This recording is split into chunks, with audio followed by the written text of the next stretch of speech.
Since I was a little boy, I've loved spooky legends and scary mysteries. And when I had boys of my own, we bonded over those campfire stories. We're going on a search for Sasquatch. And debated whether Bigfoot was real. That is a real track of Bigfoot. Or if ghosts really existed. And we swore that one day we would find out those answers together. That day has come.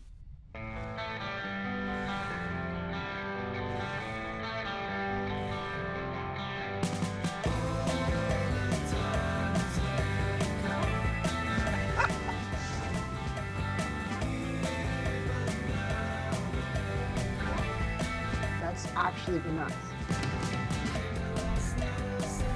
Oh my God.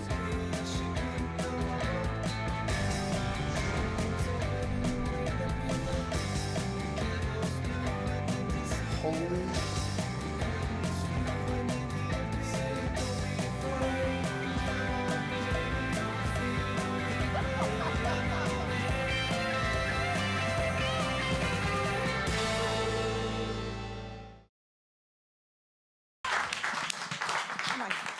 Nice crowd out here for you guys. Thank you. Yes. That's fun. I'm glad you showed our little. That little clip was fun, right? Gets us going. Yeah. I like Fear the Reaper as the background. Don't Fear the Reaper. And when we were mixing it, I got in the studio. I got to actually say more cowbell. See, there you go, more cowbell. I got to actually say it and mean it. Well, that's what I was going to ask you. The premise of this show is that you're going out, ghost hunting, et cetera, and we're, looking for aliens and Bigfoot. But how much are you involved in the day-to-day, the producing part of it? This has been the most hands-on, intensive thing I think I've ever. First of all, it was my idea, and I produced it as well, and cut that trailer myself, and because I had this, I just had a vision for a show where I could go out with my guys.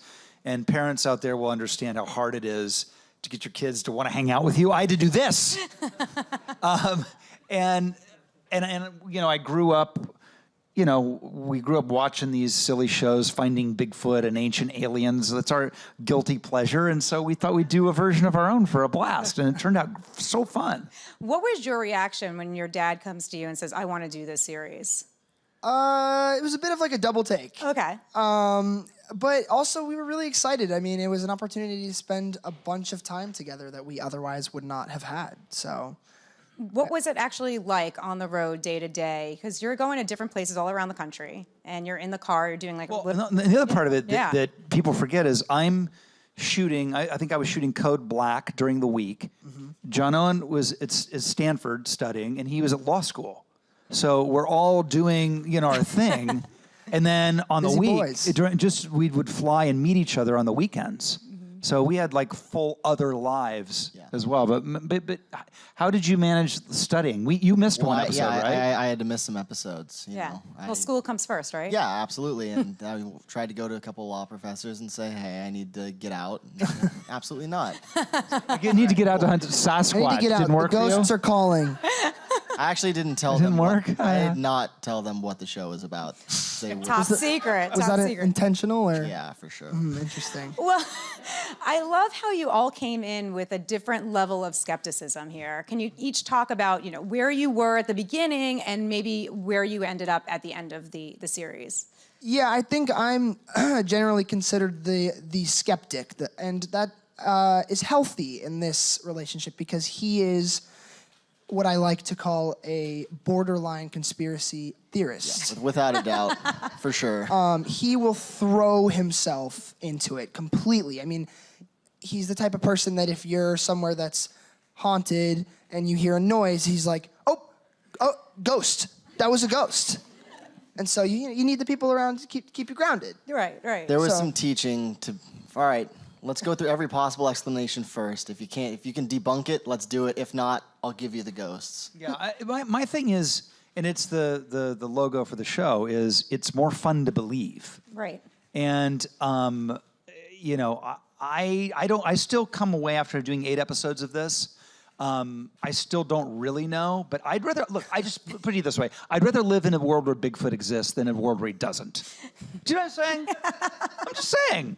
Well, when you talked about Bigfoot in an earlier interview, people are like, oh my gosh, Rob Lowe believes in Bigfoot. He's crazy. He is But did you expect crazy. that kind of reaction before going? Well, but before I sound like a total insane person, you have to understand that the sort of lore, all that sort of campfire spooky lore, as you saw in the opening thing, has been a part of our family's sort of storytelling culture forever. You know, ghosts and aliens and all that stuff. And you know, there are all those shows out there, and I thought, you know, let's see if it's real. How fun would it be to actually do it? Everyone talks about it, but you never, like, I want to go to Area 51. I want to go. I want to get in. I want to see those alien bodies. Are they there? Are they not there? What? I mean, come on. So, but the end of the day, on Bigfoot, we found ourselves in some pretty hairy stuff. I mean, legitimately. Wait till you see that episode. I mean, you'll have to be your own judge. Okay. But Even from a skeptic's point of view, it was pretty crazy. Okay, so you both agree that there's something there. Yeah, I don't want to ruin anything, Yeah. but I saw something that made me question a lot of previously held beliefs. Okay. I mean, and the other thing is, I look at things like that and go, okay, could it be a hoax? Absolutely. Is a lot of it a hoax? For sure. But for it to be an utter hoax, it would be people hoaxing for hundreds of years across many different cultures, across many different geographical locations. And, you know, maybe everybody had that idea and did it. But what we came across on that episode was, I was actually on the ground scared. That's what I was going to. Oh, yeah, please. Well, I was just going to follow up and saying I think it's important to note too. Is I mean, there were episodes where we came out and essentially said, "Nope, that was nothing. Nothing. Yeah. Nothing." Yeah, So- there were absolutely episodes where we got nothing. Yeah. We came up with nothing, and it was just the fun of the yeah. adventure that was great, because everything in the show is authentic. We didn't stage anything. It's not sound effects. There's no, hey, wouldn't it be great if we put the Lowe's in a situation? Honestly, there was a few All real. times where we would watch some of the episodes and be like, we didn't add anything. We didn't add that, right? Yeah, and they were like, yeah. no, that's not added. I was like, you can't keep that. It doesn't sound believable. We almost wanted to take certain stuff out because we thought people would assume we put it in. No, I had the net. When I showed the first Ghost episode to the network, they were like, "So you guys staged that, right?" I'm like, "No, we did not." Our first the August 2nd Right. special 1 hour, the most haunted building in America, was insane. What That we were was able to pretty capture. insane. I saw that episode. I saw a preview of that, and you know, you brought kind of this expert shaman guy in or whatever, right? And he, I don't know, Because why wouldn't we have a shaman? Right? I don't know. Listen, Johnny Depp may have a goddamn island, but I have a shaman. Come on. But he brought in some equipment, and I mean, watching it, it's pretty incredible what happens, and it seems watching it seems authentic to me. Well, all of it's real. I mean, you know, it's an authentic. Not only is it an authentic representation of our experiences in adventure hunting, but it's also authentic to who we are as fathers and sons, and you know, it's a really good snapshot of us, and that's kind of fun.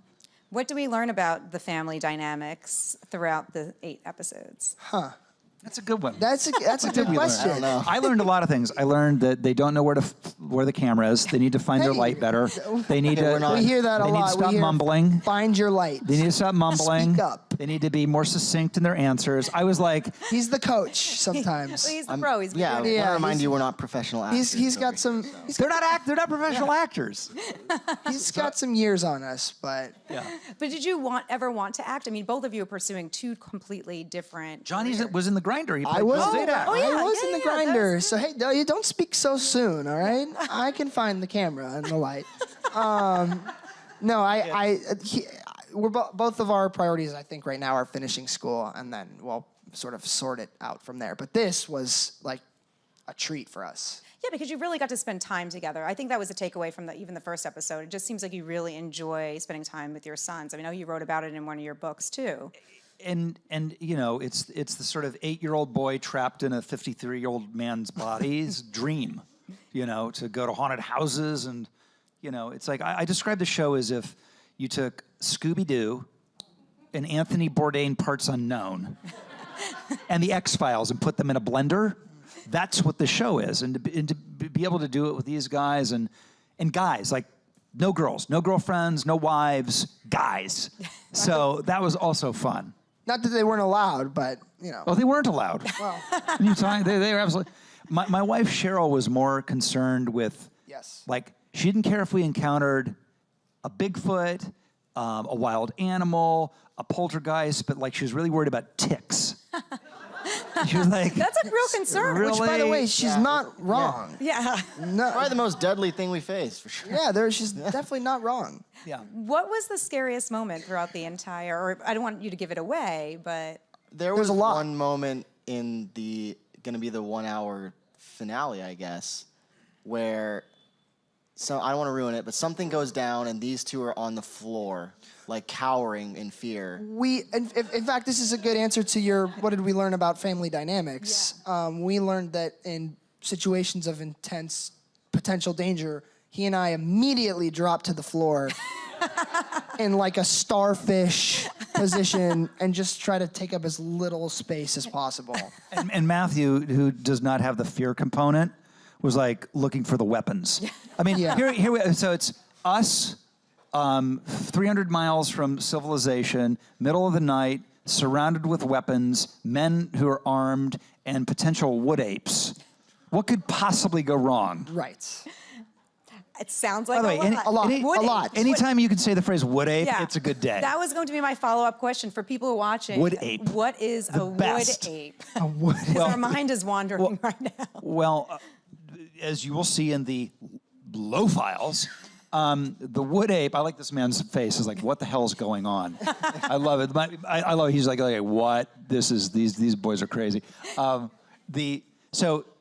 The people who live in the area inhabited by the wood ape do not like the term Sasquatch, as it turns out, or Bigfoot, because that's Sasquatch. ooky gooky, silly, crazy time talk. But wood ape's perfectly fine. That's my It favorite. makes part. sense.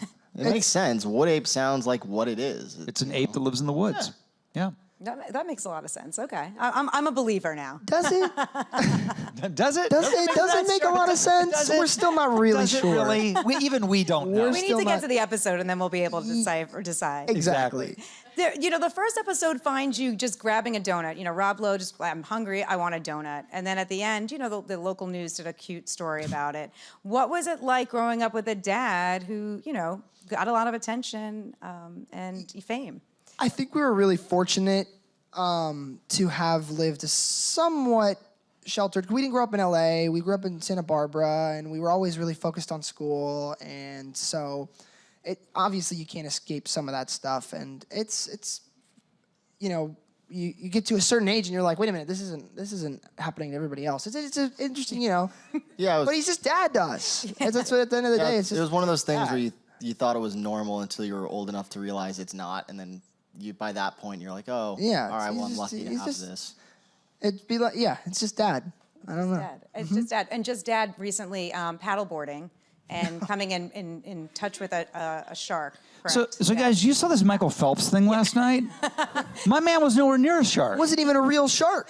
I was closer to the shark than Michael Phelps. And I promise you, Michael Phelps got paid. Yeah.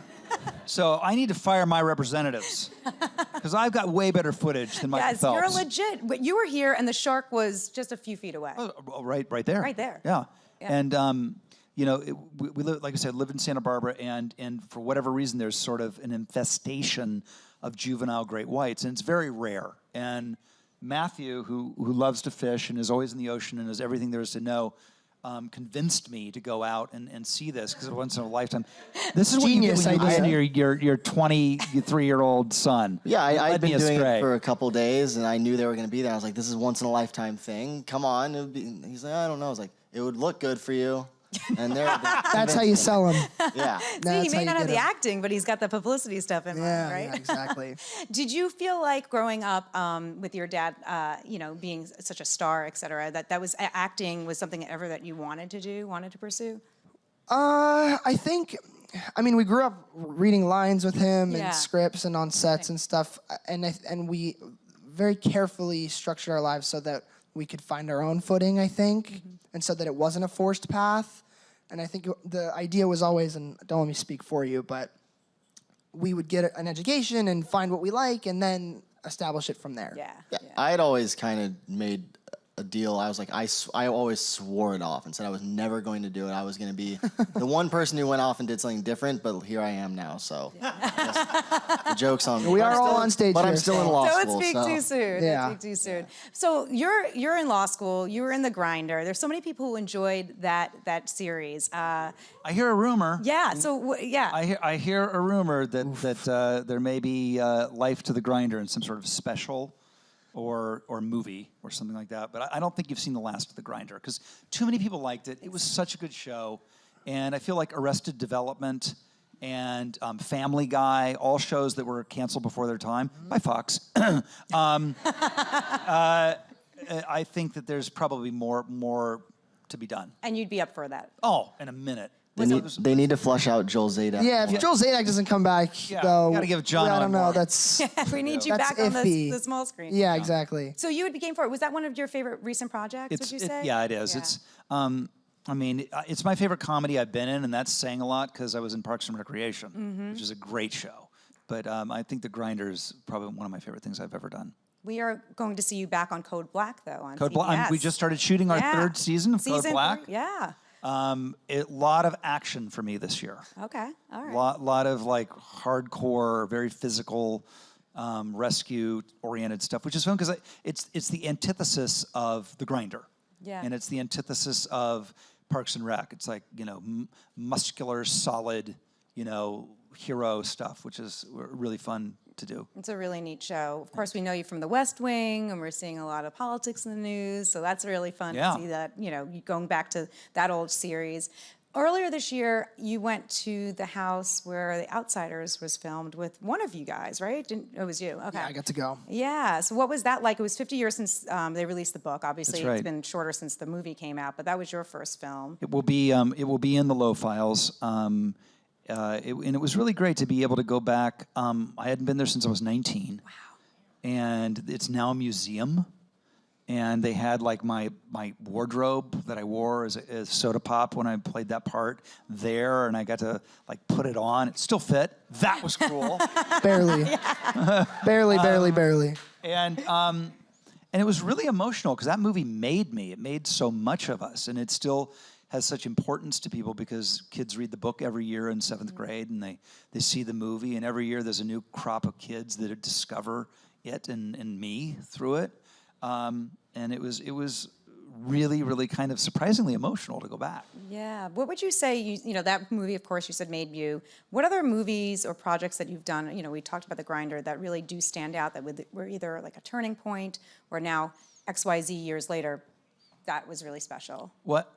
I have a couple thoughts. One is you never know what it's going to be. Like, people respond to Behind the Candelabra in a way that I still keep hearing things about, which I love. But it's sort of the old chestnuts. It's the Outsiders. It's the Brat Pack movies, the St. Elmo's Fire and About Last Night, and Tommy Boy and Wayne's World and Austin Powers, and then into West Wing and The Grinder, and you never know. That's what's great. When people come up to me and want to talk to me, what's great is I never know what project it is that they're going to say they like. See, through all of this, or at least for as long as we've been around, the most famous I've ever felt like he was when he had the DirecTV commercials. Yes, that was only a few years ago. That's when I would just be like, I can't escape him. That's, by the way, that's another one. That's something I knew was going to be fun. I had no idea how big those things were going to be. They exploded, and then we saw you in all these different variations and forms. Yeah, it was so fun. Yeah. I mean, commercials, when done great, are an amazing art form. They're great. I mean, I love a great commercial. I love a great commercial as much as I hate a bad commercial. Right. How about that? So you're lucky. Boom. You're lucky you got involved in a really good one. Yeah. So you guys are okay, you are pretty much an adrenaline junkie, it seems like. I mean, and so would you say you guys follow suit? Do you both I take would after? say I'm more so than him. Yeah, Matthew's a spear fisherman who will dive 90 feet. You know, I mean, remember the tiger shark tried to get you in Hawaii? Yeah, I've had more run-ins with sharks before these ones that were filmed. But yeah, I love adrenaline and love being in the outdoors. And so that's why I was so excited to do this, is it's being in the outdoors and going on great adventures. I was like, awesome, I just do that in my free time anyway. John Owen, on the other hand, has a really good idea for next season if we do another season of the Lowe Files. Yes. What do you want to explore? Yeah, so we would all, the general concept is that we would all sort of get to pick something we want to do. And he likes adventures and the ocean, so maybe, you know, shark diving and, you know, whatever your new mystery is, the Loch Ness Monster. And I'd love to go see if maybe the Four Seasons in Hawaii is haunted. Or I see where you're going here. Yeah. Maybe the spa is just The mysteries of not room as nice service? as they say it is. People need to Is answer the those jacuzzi questions. as hot as they We'd say? like to go along for the ride too, right? Yeah, and everyone's invited, obviously. We got to go figure that out, I think. It's equally as pressing. The Lowe Files. Okay, so the Lowe Files. What is one thing you'd hope viewers take away from this? Fun. I mean, it's a show that families can all watch together. If you like being scared, it's great. If you like to laugh, it's great. And there's really nothing like it on television. And it's not like any sort of docuseries or unscripted or reality, whatever you want to call it. It's really unique, and that's kind of hard to do today. You go on, yeah. I was just going to say as well, for me it was that none of this is staged, because I hated watching those ghost shows and stuff and be like, I wonder how much of that is real and how much of that is just BS. And for us, we actually got to live it, and obviously I can't be like, you had to be in my shoes to see it, but I swear, like, none of it was made. You can't fake the fear that you're going to see. He's not that good of an actor, I promise. He's good, but he's not that good. Well, I personally like the dynamic and getting to know you two and getting to find out more about you through it all. And I think that's kind of a nice takeaway from at least from the first episode. Before we let you guys go, because we could keep you on stage all day, we have a few questions from the crowd here. So, how does working with your children compare to working on different projects with different people? Oh, wow. It's more nerve-wracking. It's way more nerve-wracking because the dad part of me wants to always make sure that they come off well and are like behaving themselves and, you know, all that, like the dad part. And then there's the producer part of me that's, you know, busting their ass for being late or whatever the hell it is. And then, it's complicated. Like, not playing myself, but being myself with the camera rolling all the time is way more difficult than playing a character. Because I've been doing that my whole life. And the stakes are higher. This is a representation of my family. This is a representation of who we are and our relationship. And it's authentic. This isn't like, you know, none of it's made up. So you want to honor that in the correct way. So a lot of thought went into all of it. So we spent a lot of time. This is a little more nerve-wracking. Yeah. Great. Hi, guys. Hey. Hi. Thank you so much for being here.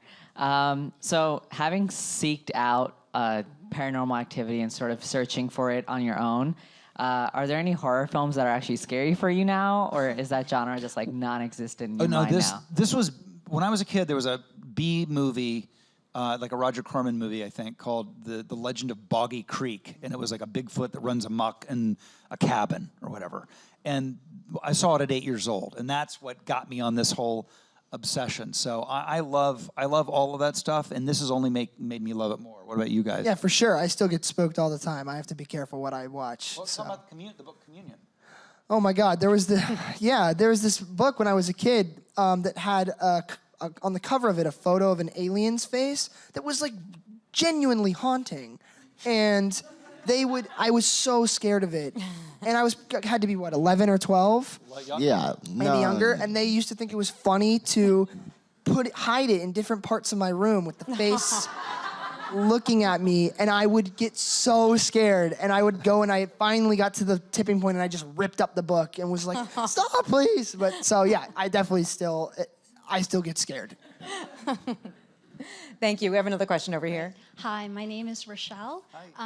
First, we really miss Parks and Rec and Thank your you. character Chris, so I hope you can say literally for us today. And my question is, you've turned your interest into the Lowe Files. So what is the next kind of skill you'd like to learn or a project you'd like to tackle, and why? That is literally the best question I've been asked all day. I went to the Museum of Natural History here in New York. I'd never been. Finally went. And it was like, I could feel the Chris Traeger in me coming out going, that is a mammoth. What? That is literally the biggest whale I've ever seen. I was like, so I love that character. He's never far from the surface.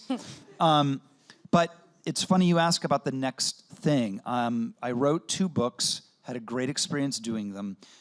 When it came time to think about writing a third, I decided instead of writing a third book, I'm going to write a live show for myself.